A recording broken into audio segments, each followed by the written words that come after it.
and noblemen, jesters and bards, ordinary farmers, barnyard animals, and cursed witches who live in the woods. Welcome to the 6th-day Medieval Festival! Today we will be taking you on a journey back to a simpler time, a time when people fought valiantly for love and honor, a time when communities worked together for the good of all, a time when, wait, I'm not sure if any of this is true. Is it? Are there any history teachers who can confirm? Miss Farnham? Mr. Betts? Anyone? Well, if there's one thing that folks loved then and love now, it's a good story. And what better way to begin than the tale that is mostly stolen from Geoffrey Chaucer's The Canterbury Tales. Hey, it's not plagiarism. If I cite my sources, ChatGPT told me that. In this here, Knight's Tale, we begin with Palamon and Arcite, two knights locked up in a jail for not being very good at their jobs. But as they find out, prison bars are not strong enough to keep them out of love when the beautiful Lady Emily is around. Everyone, please enjoy the Knight's Tale.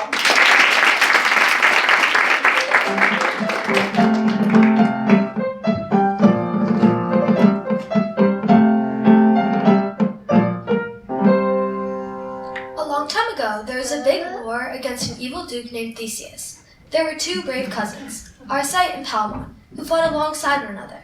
Unfortunately, Arcite and Palamon were quickly defeated. Duke Theseus captured them and brought them back to his dungeon, where they shared a tiny cell with one very tiny window. Always the same view from this shrunken window, never anything but the flowers and garden servants. At least you have something to look at. Give me the stool, it's my turn. You always say that. Give me a little bit longer. Oh, you're such a greedy person. There's nothing for me to do, think, or look at. Oh my! I spot a lady. A beautiful lady. I wonder who she is. It was Lady Emily, picking flowers in the palace garden. What a beautiful day, what a beautiful garden. Don't I look beautiful in it? Although Palamon had just seen her, he immediately fell in love with her. Do you believe in love at first sight, cousin? I believed in a lot of things before we were locked in this horrible tower. Well, you should change your mind now, because I have fallen madly in love with the lady I see before me. She can't possibly be real. She must be an angel. Calm down, wise guy. Let me see. How lovely these flowers are. Well, not as beautiful as me, but nice enough. OMG. She is the love of my life. I have never seen a more beautiful lady in all of my travels. How dare you make guys at my true love? Your love? She's my love. Are you mocking my very existence by claiming my future wife as your own? How dare you? How is this about you and your existence? Their argument became louder and louder until John the jailer couldn't help but check on her. What's with all this yelling? I finally managed to sit down to watch the latest episode of The Voice Medieval Edition, and I couldn't hear the contestant in the screen sleeves. Honestly, whenever I get families in the same cells, it's always a problem. Where's the squirrel of yours about anyways? Ha! Too bad for you. That's the daughter of Duke Theseus, the lovely Lady Emily. Like either of you could ever have a chance with her. Well, that's rude. Just being honest.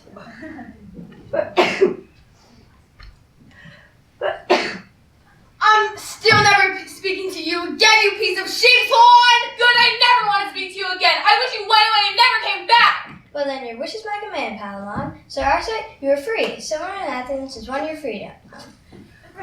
Yes! Wait, no! She'll be mine after all. So Arcite, you must leave by sunset. You're forbidden to come back to this castle. So Arcite left the castle, but not for long. He devised a plan to get close to Lady Emily again. He came back in disguise and became Lady Emily's servant. He could take orders from her lips, touched what she touched, and sat where she sat. Creepy. Oh, how have I been so lucky to breathe the same air as the lovely Lady Emily. If only Palamon were here, he could see how close I am getting to her. He would be, really jealous. Arcite! Oh, how she calls my name so sweetly. Arcite! I told you to clean out my workshop, restring my crossbow, and to stop commenting on how I look, but you haven't done a single thing I've asked. Worst servant ever. How can I make it up to you? I'm done with you. Don't follow me.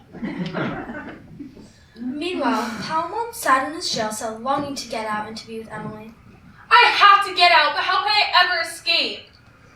Okay, Palmon, it's time for me to call it a night. Let's check my dues. Clean the cell, check. Super green check. Yep, that should be everything. Good night. Good night. Oh, I almost forgot one thing from my list. Would you like me to sing you a lullaby? It's a tradition with all my prisoners.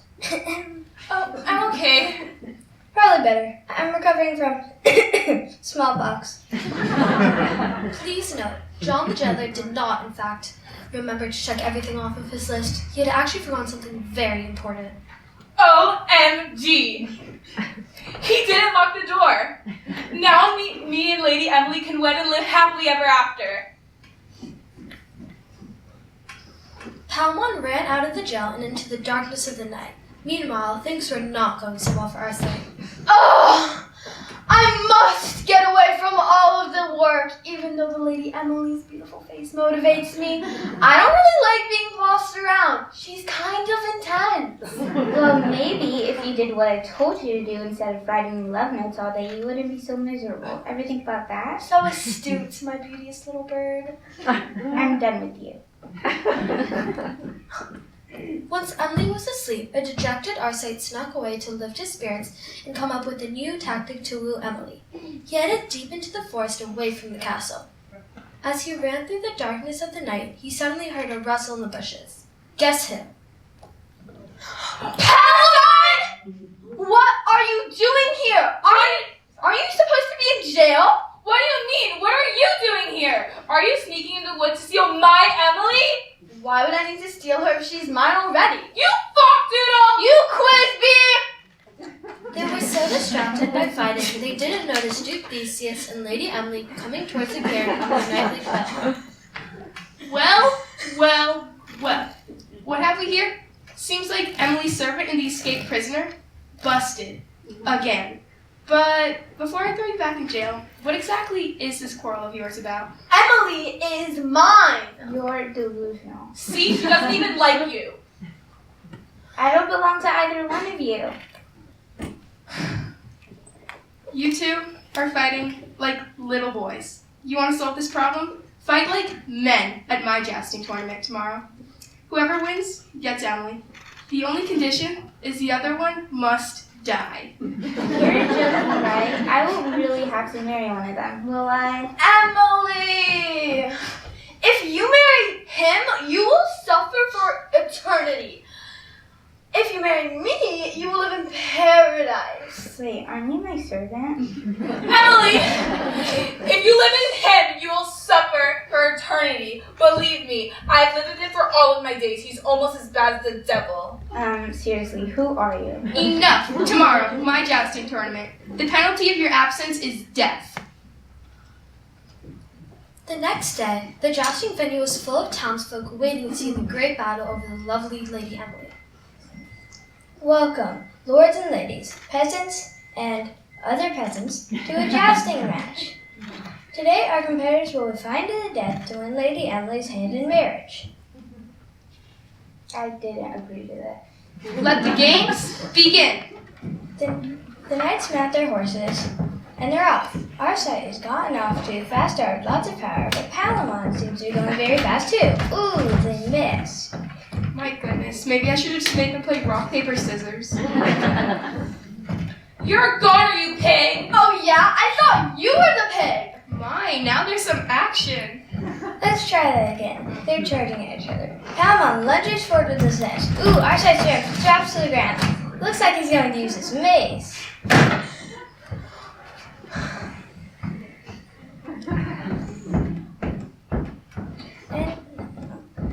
And now they're gabbing towards each other. Arcite is ready with the sword. Palamon is holding up his knights of fence, and yikes! Arcite goes straight into it. Palamon wins. Finally, a decently good stab. The cheers of the crowd went silent as Arcite fell off his horse and onto the ground. Cousin. My friend, what have I done? I didn't mean to. I was caught up in my love for Lady Emily. Good job, Arcite. Come on. Yes. Well, you have fought bravely. Come now, Arcite. You will take Emily's hand, and you two shall be married on the morrow. Good Do I have to? His hair is thin and his mouth looks odd. Emily, dear, you should be honored. Honored? I think you mean terrified. Dad, don't make me do this. Come, Arcite. You will live with me and my family, and we will be the best family ever. It's still Palamon. Palamon took Emily's hand, Ew, you smell like rotten eggs. and they lived miserably ever after. Hooray!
Behind the scenes in English class, we have been studying parts of a poem.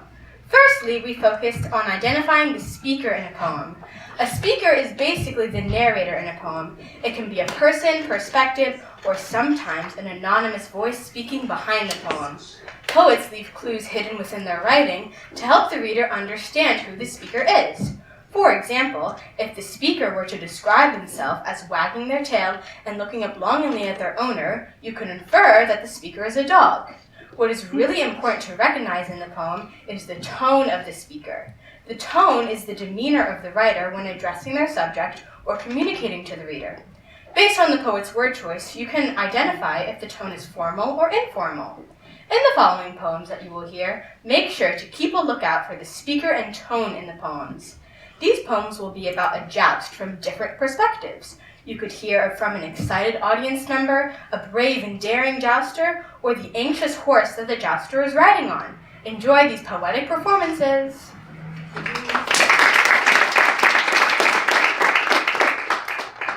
Hi, my name is June, and this is my poem, A Squire's Battle.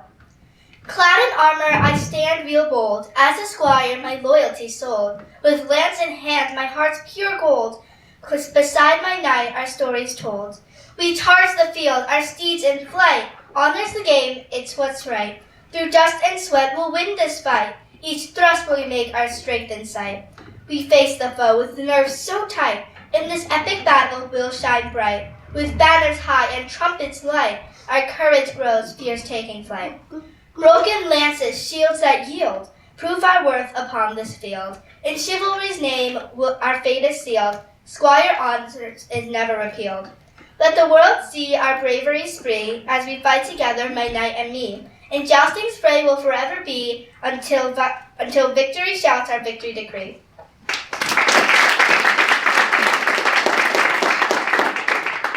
Hi, I'm Cece, and this is my poem, The Horse. Who doesn't like a joust? Me. I hate them. Risking my own life just for a flamboyant knight to kill another. As a big horse, knights jump on top of me just to stab and win a game. As the knights climb on my back, their maces hit my leg, their armor imprints in my skin, my hair is trimmed unevenly from the swords. And then a man tells us, go. Trotting is annoying, wasting energy with the fear of getting killed. Meanwhile, the knights heavily armed show no fear. Swing, swing. The knights swung their swords and missed. Again. Swing, swing, snap, slice. The sword snapped in half while the knight swung. It fell. As it did, the sword sliced my leg as it fell. Blood pouring out of the line of my leg, but I still kept trotting. The knight uses his mace. Swing. Oh no, he just missed. Trotting again. We go. Faster, faster. Slice, cut. The line in my leg grows bigger and badder. The knight screams. A leg slid across the area. We try again. Once again, I trot, getting harder and harder by the second. Stab. The knight falls with a wound in the center of his chest. Screams of agony ring in my ears. Gravity takes over. I plummet to the ground. Blood seeps out of the opening in my leg. The pain of seeing this knight die was so palpable I could taste it. Something red comes out of my mouth. I holler out for help, but all that comes out is a weak little nay, filled with sorrow and agony. The mark gets bigger. The ground gets redder. Water comes out of my eyes. One last weak little nay.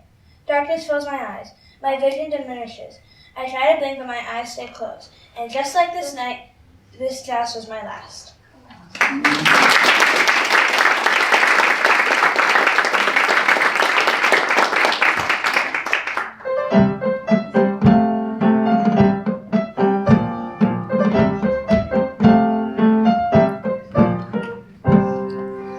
Thank you, peasants, for this script. I can take it from here. Our next story takes place in the village of Nottingham, where our dear King Richard is currently away, and his less intelligent brother, Prince John, who is unfortunately my boss, has been left in charge. This story takes place in the village of Nottingham, where Richard, who is fine, I guess, has wisely left in charge his handsome, noble, brilliant, and incredibly muscular brother, Prince John. Prince John made me say that, if you couldn't tell. She's also making me say that all you should come to his class, Prince John's Chase and Shape, with the 10% discount at the door for everyone in attendance here today. Don't go, but don't tell him I told you that. In the meantime, our story brings us to a small tourney, where the most skilled knights and archers and the region have gathered to test their mettle. What will happen when the most talented men of England gather to compete? It's anyone's guess. Let the games commence.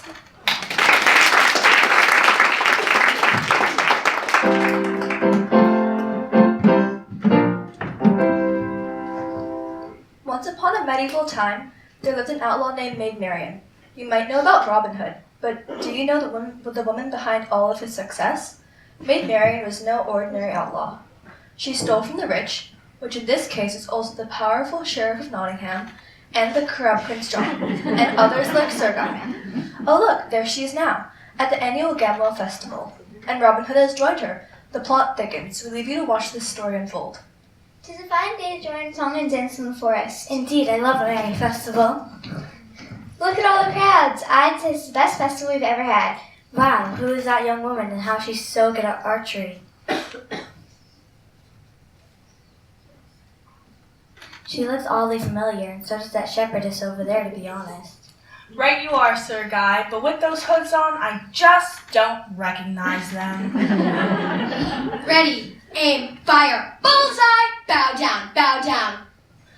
Wow, they're so... They're so good at archery. Wait a minute. She looks a lot like Lord Fitzwalter's daughter, Marion. Don't be daft. If that was Maid Marian, we would know. I've heard her name was Clorinda. She's the lowly shepherdess who often attends these feasts. I don't know much about her. Very impressive, my lady. Let's see if you're a match for me. Bullseye again! Oh yeah, seems like a tie. It does seem that way. And as a reward for your skills, I claim your hand. My prize is having you claim my hand? I hear you're Robin Hood of the Sherwood Forest. Well, I'm Maid Marian, and we must run for it! Marian, wow! Do this! I told you, Maid Marian!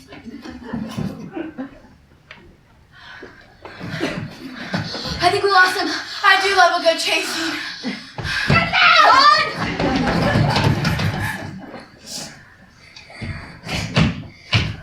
I really need to work on my cardio. Me too, I think we tore our hamstring.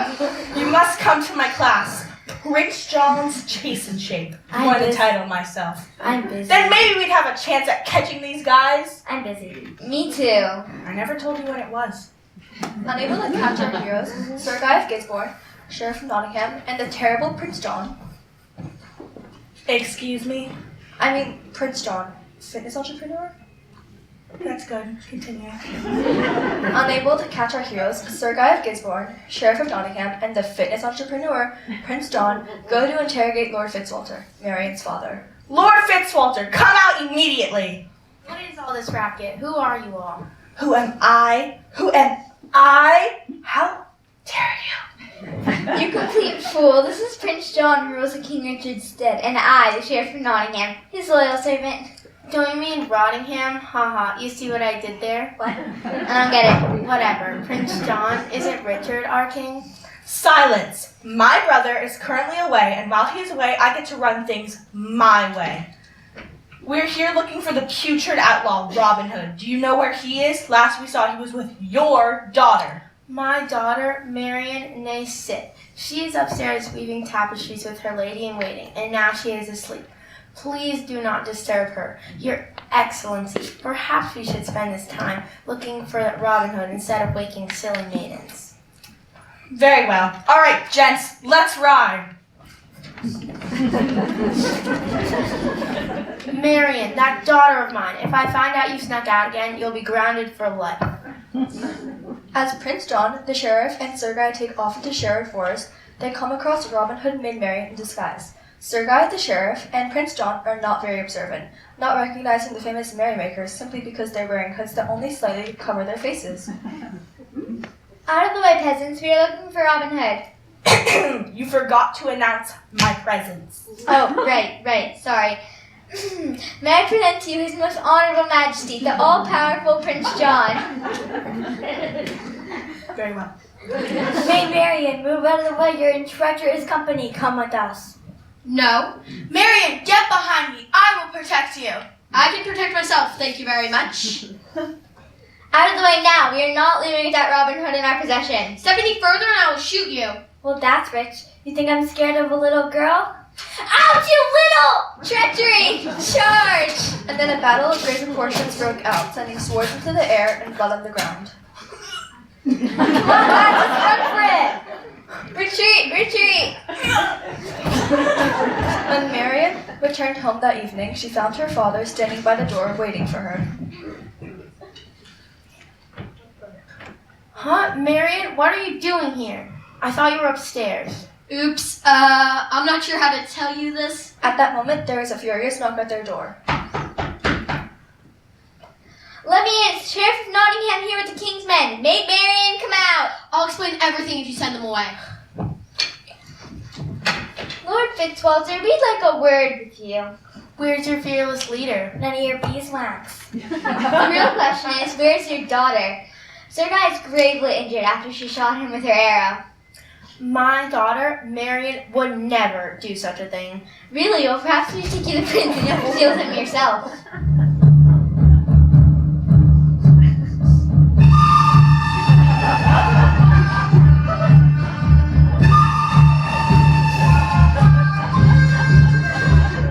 Come on, guys, we're not in a Western movie. I'm watching you. Ooh, I'm so scared. I want the truth. Did you battle the king's men? I'm sorry, Father. I did. Marion, what am I to do with you? Perhaps I should lock you high in the tower to keep you safe. I'd like to see you try. Even if you lock me up, I will sneak out my window and run away to Sherwood Forest. Robin Hood and his men will protect me there. Robin Hood, what is this news? Listen, I can hear Prince John coming. I have a plan. So Lord Fitzwalter and Marion devised a plan just as Prince John rode up to the castle. I would like to know why you sent my sheriff away. Pardon me, Prince John. I have mistaken your men as servants trying to gain entry into my castle. For some reason, I just don't believe you. My lord! Look what I have just discovered. The window is wide open. She must have escaped. Gone, my little girl. How could you betray me like this? Have no fear. Robin Hood won't win this time. All right, gents, let's ride. Lord Fitzwalter had stalled the king's men long enough that Maid Marian made it back to Sherwood Forest in her disguise, but before she could find Robin Hood, she was intercepted by a passing stranger. Who are you? I go about my business, so mind your own. Tell me your name and your business here, or else we shall fight. Fine, let's fight.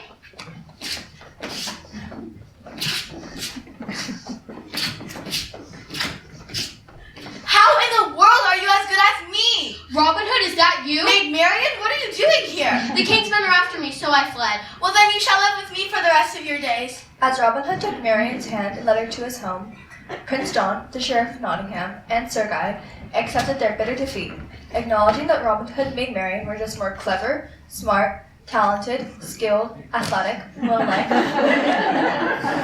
You really know how to rub salt in the wound, don't you? Hey, I'm just doing what they told me to. This is my moment. And mine. This play is literally named after me. Alright, where was I? There was feasting and dancing that night, and Robin Hood toasted to his new queen. And now let us toast to King Richard and his new queen. And let us toast to the King and Queen of Sherwood, Robin Hood and Maid Marian. Congratulations! Seriously? And they all lived happily ever after, except Prince John. Huzzah!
Currently in English class, we are learning about poetry. One concept we learned about was figurative language. Figurative language is when you say something, but you don't literally mean it. For example, she was a sly fox. Similes and metaphors are examples of figurative language. Metaphors are when a person says something is like something else, like in the fox example I just used. Similes, however, are when someone says something is like something else, but are not quite the same thing. If using a simile, someone might say, for example, he is as quiet as a mouse. Poets can use simile and literal language to help us make connections or convey feelings. My poem about Maid Marian uses similes, metaphors, figurative language to help you see something new about this heroic girl. Maid Marian, as mysterious as a walk with no key in sight, stepping straight into the fight. She is a lion, roaring as she faces her opponents, never seen without a bow and arrow. No fear shown in this maiden. Her cloak holding all her secrets, secrets that ought to be left untold. Fighting alongside Robin Hood and the others, stealing from the rich, but giving to the poor. Clawing down her enemies, hear her roar, never missing the shot. Pew, bullseye. It's Mackenzie, and this is my poem, Marian and the Fox. Marian and the fox run as the sun blazes upon the stars, bringing in their ears the whispers of the wind, calm and quiet, and yet they yell, screeching throughout the woods, just a breath away from death. Prince John runs after, chasing the fire beacon, and yet he fails. The sheriff spots them waiting, and shooting arrows across the moon. He draws his sword, keeping his eyes on her. Sir Guy jumps into the air, getting hit by Marian with a bruise on his chest. And suddenly, she disappeared. Robin Hood and Marian escape, running into Sherwood Forest for cover. They dance out the night, hidden and safely ridden.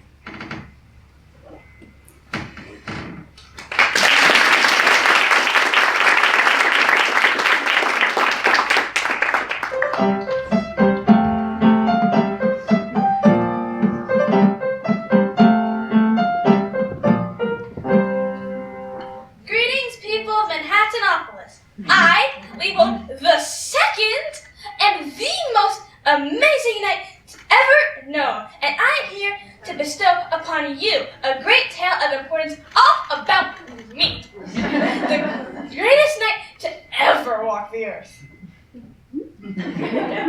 Well, okay, story isn't exactly about me, but I'm very important. Do not forget that! St. George and the Dragon is our very own adaptation of the famous legend St. George and the Dragon, only with the Marymount twist of empowering woman. Excuse me, I would like to remind you that I am the narrator of this story, and I will be the one to start this dramatic, breathtaking tale. Long ago, before New York City was crowded with skyscrapers, a fierce dragon ruled in the sky over the ancient village known as Manhattanopolis. The dragon lived in a nearby cave, preying on maidens and bachelors alike for a sweet midnight snack. But the dragon had her eye on the princess, the sweetest snack of all.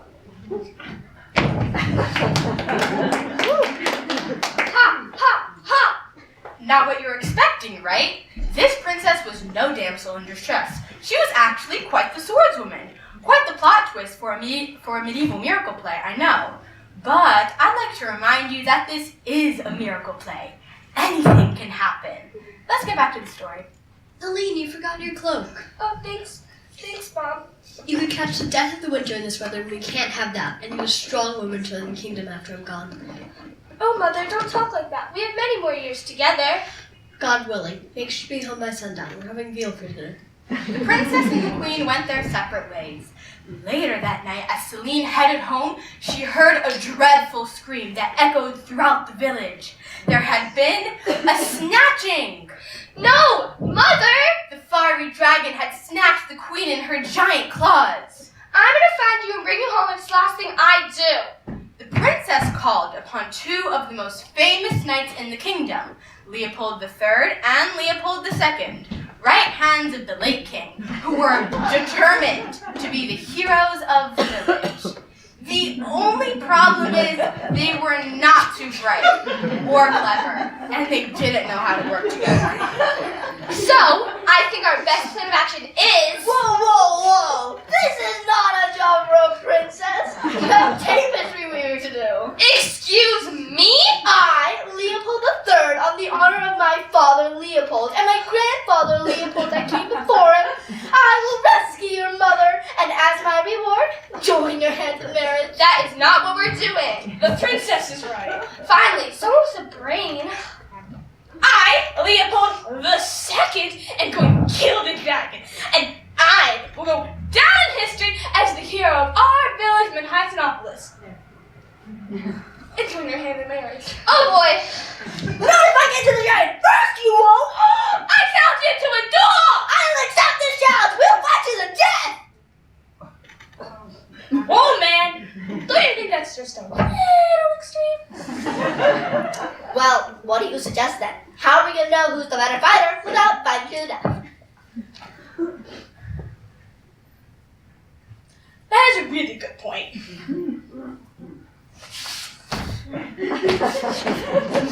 Knights! While they ponder on that, I'm going to keep our story moving.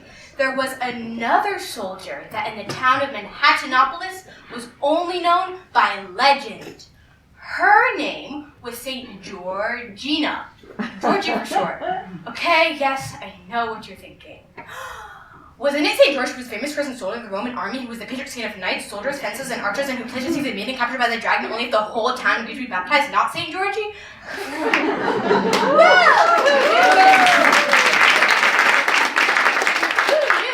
So many experts in the medieval theological studies in this room. I'm taking some liberties, but I'm the narrator, and that comes with the job title. For this play, it's Georgie, not George. Stay with me, folks. Ooh, there she is now, the saint and legend herself. I heard Princess Selene requested my services. Hello, I'm talking to you. Me? You can see me? Of course I can see you. But I'm the narrator. Characters in a play can't see the narrator. It's part of the rules. Well, I'm a saint, which means I have a closer relationship with God, and with God, all things are possible. Touche. And so, Princess Selene greeted St. Georgie at the farthest gates of town as to not stir up too much emotion within the townsfolk. Let me put this in different terms to connect with our modern-day plebeians. St. Georgie is your... Taylor Swift. Yes, that's perfect. Imagine if Taylor Swift walked straight through those doors right now. You understand now. Let's continue. I can't believe you actually came. You don't have to bow to me. You're not who I expected. I get it all the time. It's Georgie, not George. That's what you get when women are taught to read and write. The majority of medieval protagonists end up being lords and bachelors.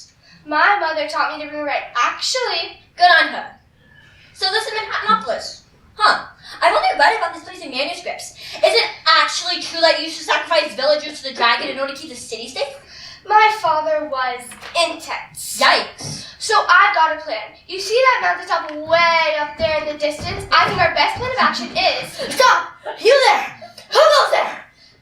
Leopold III, what are you doing here? And why are you injured? I have come to save the queen from the clutches of the evil dragon, the very symbol of the devil himself. Leopold III, where is Leopold II? Leo! You didn't. They fought to the death, didn't they? Nice. Leopold III, I'll deal with you later. Right now, we have to focus on rescuing my mom. So once we hike up the side of the mountain. Whoa! Not we. This is a job for a strong, brave, and daring knight. Only one can win your hands in marriage. No one is fighting for my hand in marriage or winning anything. I'm not an object. I'm a princess. Preach. Leopold III, if you want to help us save my mom, then that's your choice. But if you want all the glory to yourself, you're going to have to look elsewhere. You're working with us as a team, or you're out. Choice is yours. Fine. But I get to carry the flag. What about me? And so, Princess Celine, St. Georgie, and Leopold III began their ascent up the treacherous mountainside and across the snarling river. So, little disclaimer, I didn't mention this before, but in order for me to save your mother, you both have to agree to be baptized as Christians and stop living as pagans. Fine by me. Okay, but what sort of obligations are we looking at here, though? I hear there are a lot of commitments, and I'm a pretty busy guy, you know. Rescuing maidens, fighting to the death. Converting sounds awesome. We have to make sure we unite front. I heard the dragon skills are so sharp, they can shatter spears.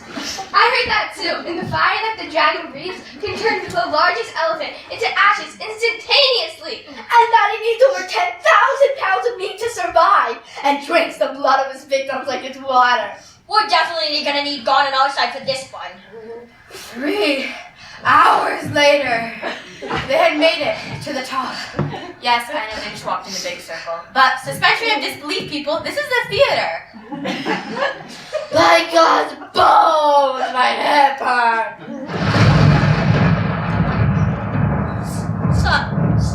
Sorry, he's a new Christian. Leopold, watch your language. Sorry. Not to me. Sorry. Shh, we're almost there. Wait, I hear something.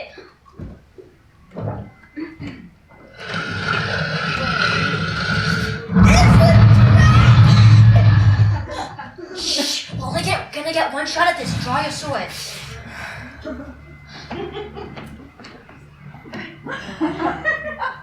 That has to be the least intimidating dragon I have ever seen in my entire life. Sorry, indigestion. That always happens when my food is just a little too spicy. Well, this is anticlimactic. Where's the queen and what have you done with her? The queen? Don't play dumb. We know what you did. Ah, you mean Regina. She's making dinner. You fiend! Don't you mean she is your dinner? You!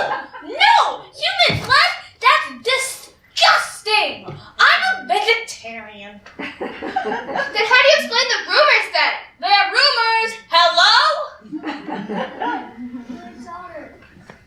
Get behind me, my queen! Leopold, please. I'm completely fine. Diana is going to hurt me. See? No blood, no wounds. Diana? Told you! Tell him the truth, Diana. I can't! Tell us, you fiend! Leopold, give it a rest. Yes, you can. Just what you told me. Embarrassing. Okay. It's true that I snatched Regina from your village. I knew it! You fiend! Regardless, you better let the dragon say what she needs to say. The only reason why I brought the queen up here is because I'm lonely. I have no friends within 7,000 miles, and no one ever comes to visit. And I just thought that by snatching the queen, specifically you would pay attention to me, and then we could talk. Come on. Those nasty rumors began about 50 years ago with the great-grandfather of our late king. I used to be able to visit Manhattanopolis all the time. Then the king banished me and started all these rumors to make sure that I stayed away. I just got fed up. I'm sorry! She's telling the truth. I know what it feels like to feel like you're not good enough. And then always feel like you have to prove yourself to somebody else. You are good enough, Diana the Dragon! You know, it's not every day that two people from two different sides of the mountain will venture forth and cross the snarling river, only to figure out that we really have no reason to fear each other at all. By the grace of God, it's a miracle. And so, their hearts grew 3 sizes that day. Anyone get the Grinch reference? Anyone? No? Come on, that was clever! Okay, well, the crew made their descent down the mountainside, this time with the dragon, and they lived happily ever after by the grace of God. By the grace of God.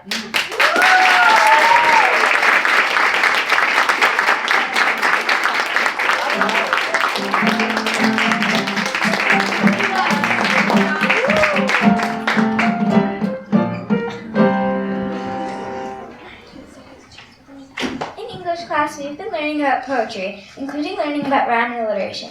Alliteration is when a letter or sound is repeated at the beginning of words that are close to each other. Rhyme is, well, I'm pretty sure you all know what it is. Anyway, poetry shifted from using lots of alliteration to using more rhyme over centuries during medieval time. As writers moved from Old English, which is what the poem Beowulf is written in, to the version of English that Chaucer used in the Canterbury Tales. We experimented with poems. Try to listen for these things while you listen to poems about the dragon and Georgie and the Dragon. We hope you enjoy our poems. Hi, I'm Gemma, and this is my poem, The Dragon's Lair. Long, long ago, in a kingdom far east, villagers feared a mystical beast. Everyone far and near the terrifying rumors they did hear. One day the knights decided to act. They created a plan and made a pact. Full of courage, they set out to find the beast each had imagined in his own mind. They prepared well and stayed brave until they finally reached the cave. A place full of darkness and despair, they slowly entered this monster's lair. They stepped inside to a crazy sight. It was a gigantic dragon, curled up tight. The night's eyes grew wider than the full moon. They knew it would awaken soon. Slowly and surely, it began to wake and stand, while the heroes prepared for the task at hand. Even in the dark of night, its scales shone in the moonlight. The dragon's emerald color gleamed, and his claws were long, sharp knives they seemed. One young knight began to rant. His voice quivered, and he began to pant. How the dragon killed, and how he ate, how they'd be the next ones on his plate. But then their leader, a wise old knight, noticed what was in plain sight. The dragon was very misunderstood. In fact, he really was quite good. Feared for his immense power, he made the townspeople cower. But what they didn't understand was that he only wanted to share their land. He spent his lonely nights watching the stars above. He wished and wished and wished for love. All he wanted was a friend. He did not wish for their untimely end. Thanks to the wise old knight, the story of the dragon was made right. The brave heroes ventured back to their land, the dragon and the villagers hand in hand. Their fears were all now in the past. The dragon had found friendship at last.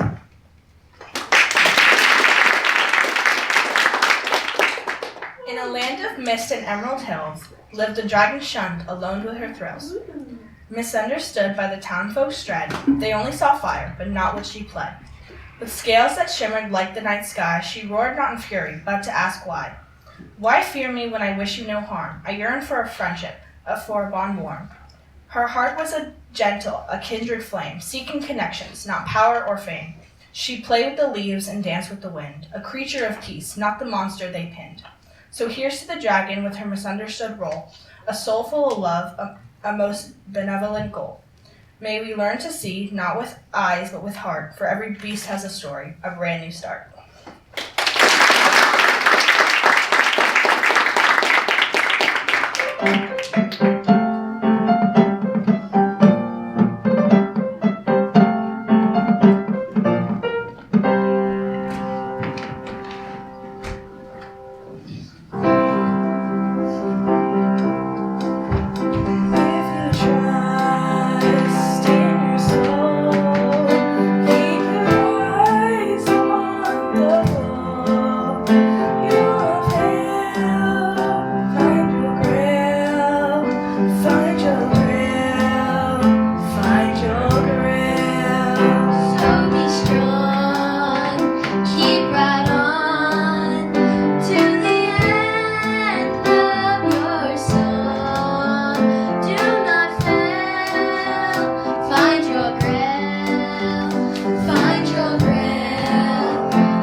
students of 6A. Thank you so much, parents, for being here.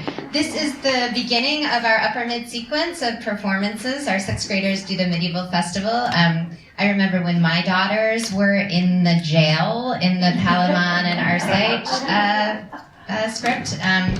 So next year we'll do Midsummer Night's Dream, and then in 8th grade there is a collaboration with St. David's that is based on Romeo and Juliet. So how was your first upper mid performance, guys? What'd you think? Good, right?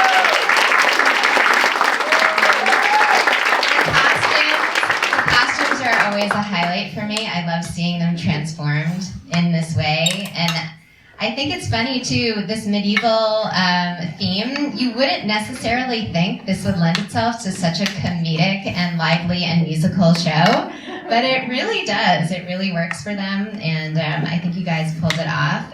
The reason it worked so well, I think because you were willing to take risks and be funny for us as an audience. You were confident, and that really showed, and that made it so much fun for the audience. I want to make sure we thank the special teachers who helped you put this together. We have Miss Gleason, who did the choreography.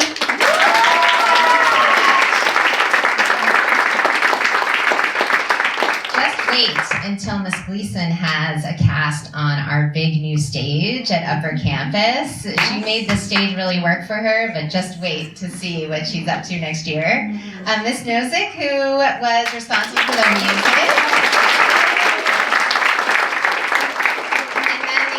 Team of Miss Hamilton and Miss Joyce. Miss Joyce is in the back.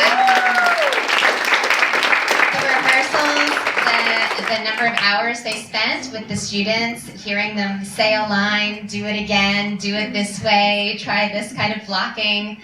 It's really wonderful to see that process over the course of the months that lead up to this. You just get to see the final product, but it's really, they're truly so talented. Miss Joyce actually did some of the writing of the scripts that you heard today as well. So that's quite a feat. Pinter Kit is in the back of the room. She is the director who oversees all of our performing arts.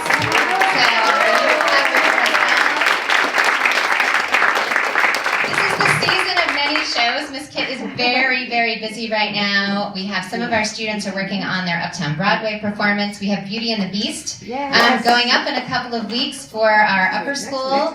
I highly recommend that all of these students go and see the show so you can see what's in store for you. So thank you so much. We have musicians here, professional sound and lighting, photographer, videographer, the maintenance team set up all of these shows. There's a lot that goes into these shows, but it's really all about you guys, giving you this opportunity to be front and center, stand in the lights, and have this moment where we applaud you.